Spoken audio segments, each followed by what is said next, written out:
Somos tu opción para el éxito alcanzar. Es tiempo de actuar, de aprender y luchar. Sé gente de Vizcaya y empieza a ganar. Vizcaya de las Américas, tu universidad.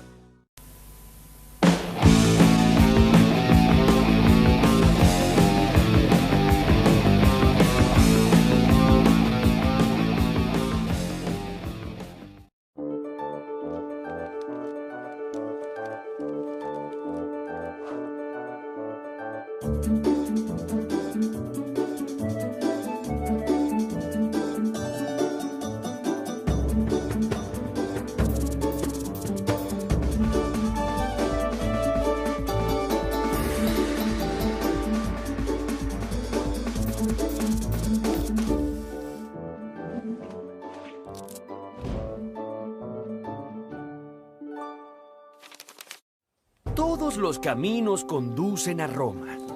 ¿Qué es lo que quiere decir este viejo refrán? ¿Acaso es posible que todas las carreteras del mundo se unieran en Roma? ¡Oye, corre ese cacharro, vamos! ¿Por qué no lo corres tú? Bueno, en gran medida, sí, ya que los romanos habían diseñado un entramado de rutas y caminos tan extensos como el enorme territorio que dominaron. Pero este refrán va mucho más allá cuando dice todos los caminos conducen a Roma, pues no está haciendo alusión solamente a este tipo de caminos donde transitan carros y caballos, sino también al nacimiento de muchas ideas fundamentales de la civilización occidental. Fue tan fuerte la marca que dejó este imperio en nuestra civilización que absolutamente todo lo que se dijo, todo lo que se hizo y todo lo que se pensó en los siglos posteriores tiene alguna relación con este pueblo que dominó gran parte de Europa y prácticamente todo el mundo conocido de aquella época. Rómulo y Remo. Roma nació a orillas del río Tíber alrededor de 750 años antes del nacimiento de Cristo. En aquella época había varias ciudades griegas que se habían asentado a orillas del mar en la península itálica. Entonces, Roma, que todavía era muy pequeñita como un niño recién nacido, comenzó a crecer imitando el modelo de estas florecientes ciudades-estado griegas. Tal fue la influencia que ejercieron las ciudades griegas sobre ellos que los romanos aseguraban ser descendientes de héroes de la guerra de Troya. ¿Recuerdan? ¿Aquiles y Héctor? Bueno, los romanos decían ser parientes de Héctor, digamos, de los troyanos, ya que Eneas, un héroe troyano que era hijo de Venus, luego de abandonar la ciudad en llamas, viajó miles de kilómetros hasta llegar a la península itálica, en donde uno de sus hijos construyó un nuevo reino. Rómulo y Remo eran unos hermanos gemelos y descendientes de Eneas. Hola, hola. Y por lo tanto, cuando fueran grandes, tendrían derecho a reclamar ese reino. Así que para evitar esto, su ambicioso tío, el rey Amulio, decidió abandonarlos dentro de una canasta a la orilla del río Tíber. Entonces una loba llamada Luperca descubrió a los dos niños recién nacidos y los amamantó como si fueran sus propios hijos. Cuando Rómulo y Remo crecieron, quisieron fundar una ciudad, pero intentando poner los límites de esa ciudad, los dos hermanos se pelearon y Remo murió. Así fue como Rómulo se proclamó fundador y primer rey de Roma. Me olvidaba de una cosa. Rómulo y Remo eran hijos de Marte, el mismísimo dios de la guerra. Así que en sus venas corría sangre divina, poderosa y muy combativa. Pero a la vez, no olvidemos que su tatarabuelo, Eneas, había sido hijo de Venus, la diosa del amor y de la belleza. Digamos que los romanos fuimos fruto de una mezcla explosiva, la guerra y el amor. La República. En sus comienzos, Roma fue gobernada por reyes. Cuando un rey moría, los ciudadanos ilustres se juntaban para elegir al sucesor. Es decir que en Roma, el poder siempre estuvo en manos de los ciudadanos ilustres y estos se llamaban a sí mismos los patricios. Los patricios eran ciudadanos que pertenecían a las familias más antiguas de la ciudad. Un grupo de patricios, generalmente los más sabios y experimentados, formaban un consejo que limitaba el poder supremo del rey. Este consejo era el Senado. El Senado romano fue tomando poder y prestigio hasta que en el 510 a.C. abolieron la monarquía, o sea, echaron al rey. Vete a tu casa y ya no vuelvas. Y se hicieron cargo de la conducción de su ciudad. Este fue el inicio de la República. La República duró casi 500 años y el Senado por lo general tenía el apoyo del pueblo, aunque cada cierto tiempo los sectores más pobres llamados los plebeyos, que querían mejores condiciones y más comida, se organizaban para conseguir mayores derechos. Para contener el descontento del pueblo, los miembros del Senado idearon una estrategia: obtener más riquezas conquistando otros pueblos. Así fue como con el pasar de los años, los romanos formaron un sólido ejército para expandir el territorio. Primero, a lo largo de la península itálica. Luego conquistaron Grecia, Galia y finalmente la poderosa ciudad de Cartago, que les pasó el control sobre todo el mar Mediterráneo. A medida que la extensión y la riqueza de Roma crecía, esta se volvía cada vez más difícil de gobernar. ¡Mamma mía! Hasta que llegó un general muy exitoso que se destacó entre todos. No. Fotos no. Fotos y autógrafos luego. Este general había ganado muchísimas batallas y un día decidió tomar el control absoluto de Roma para poner orden ante tanto barullo. Este general se llamaba Julio César. Y con él, Roma dio inicio a su época más gloriosa. El Imperio Romano. Julio César provenía de una familia patricia y quería mejorar las condiciones de los plebeyos. A muchos senadores no les gustó nada esta idea y organizaron una conspiración. En el año 44 a.C., Julio César fue asesinado a cuchillazos al pie de las escalinatas frente al Senado. Oigan, ¿eso dolió? Su muerte generó una conmoción popular y nuevas revueltas, hasta que finalmente Augusto, un hijo adoptivo de Julio César, se convirtió en el primer emperador romano. Augusto se encargó de terminar con un siglo de guerras civiles y dio a Roma una era de paz, bonanza y grandeza imperial. Los romanos nunca se conformaron con el territorio que tenían. Siempre querían más y más y más. Esta ambición se pudo llevar a cabo solo gracias a la formación del ejército más poderoso del mundo. Para ello, tomaron el ejemplo de Alejandro Magno, el gran conquistador de Macedonia. ¿Recuerdan? Sí, así fue. Sus soldados empleaban la famosa formación tortuga que le había dado tan buenos resultados a Alejandro. ¡Formación tortuga! ¡Hip, hip, hip! Además, detrás de las legiones venían las máquinas de asalto que podían llenar los cielos con nubes de flechas con puntas de fuego y también las catapultas que podían lanzar piedras de hasta 20 kilos o enormes bolas de fuego. En los primeros tiempos del imperio, Roma conquistó desde el Océano Atlántico hasta el río Éufrates y desde Inglaterra hasta el desierto del Sahara. ¡Uf! Y eso no fue todo. Los romanos siguieron conquistando y anexando territorio a su imperio durante siglos. La mayor extensión de este imperio se alcanzó en el siglo II después de Cristo durante el gobierno de los emperadores Claudio y Trajano. Pan y circo.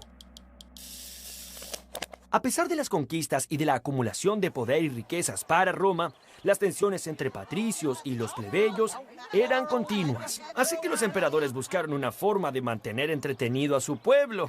Estos fueron los espectáculos en el circo romano. El pueblo romano adoraba juntarse para ver las carreras de cuadrigas, combates navales y sangrientos combates en la arena. Toros, leones y rinocerontes eran llevados para que se enfrentaran entre sí o para sucumbir bajo el filo de la espada de algún gladiador. El público queda fascinado por las matanzas, especialmente si son entre gladiadores. Pero ¿quiénes eran estos hombres que se sometían a estas pruebas mortales con el solo fin de entretener al pueblo? Generalmente eran prisioneros de guerra o delincuentes que habían sido convertidos en esclavos.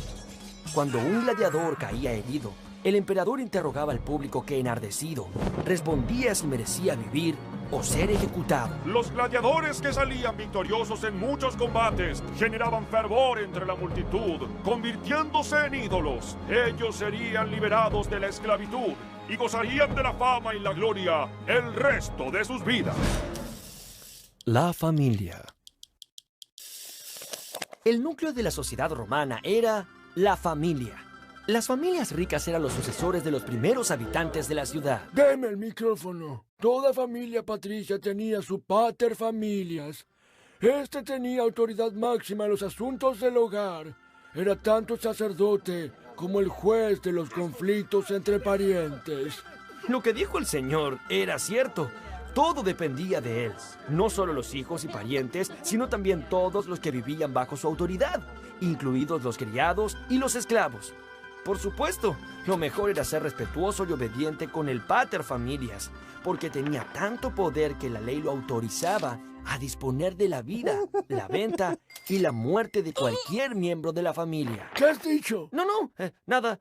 Cada mañana, luego de vestirse con su túnica y desayunar, un noble romano partía rumbo al foro, que era el centro administrativo de la ciudad. Allí se ponía al tanto de las novedades, conversaba con sus pares y se dedicaba a los negocios. Luego de un almuerzo ligero y una buena siesta, el pater familias se dirigía a los baños públicos para darse relajantes inmersiones en agua caliente y vapor, ya que los romanos utilizaban ingeniosos sistemas de calderas para calefaccionar el agua. Además, sabían muy bien cómo hacer llegar el agua hasta el centro de las ciudades, construyendo larguísimos acueductos desde los manantiales y los lagos. Las normas. La ley era algo muy serio en Roma, porque cualquiera que las quebrantara podía perder las posesiones o la vida. Pero, ¿cómo saber qué se podía hacer si las leyes se modificaban todo el tiempo bajo los caprichos de los patricios? Bueno, aquí la solución.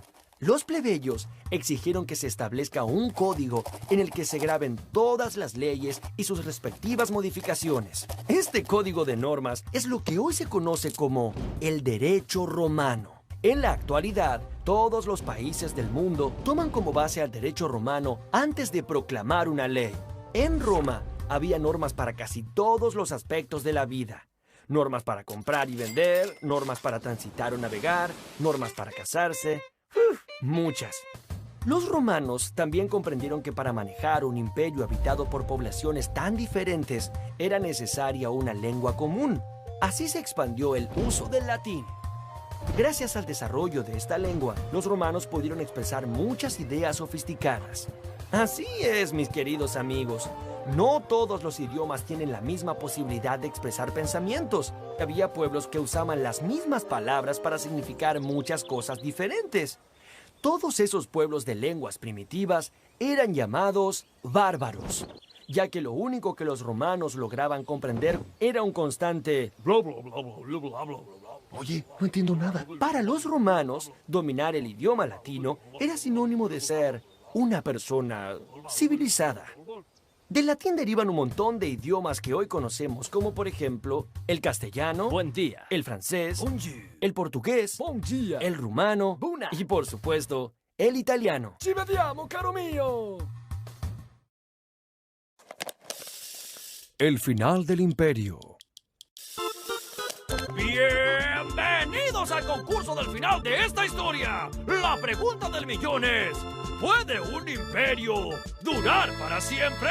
A medida que el imperio romano se expandía más allá de su centro, muchas tribus bárbaras fueron incorporadas al imperio. Con el correr de los siglos, estas incorporaciones generaron muchos desequilibrios, ya que estos pueblos no querían estar más bajo el dominio de los romanos. A fines del siglo III después de Cristo, hubo que dividir el imperio en dos partes. Esta división causó varias guerras civiles, envenenamientos y una cantidad de emperadores que no lograban mantener el equilibrio.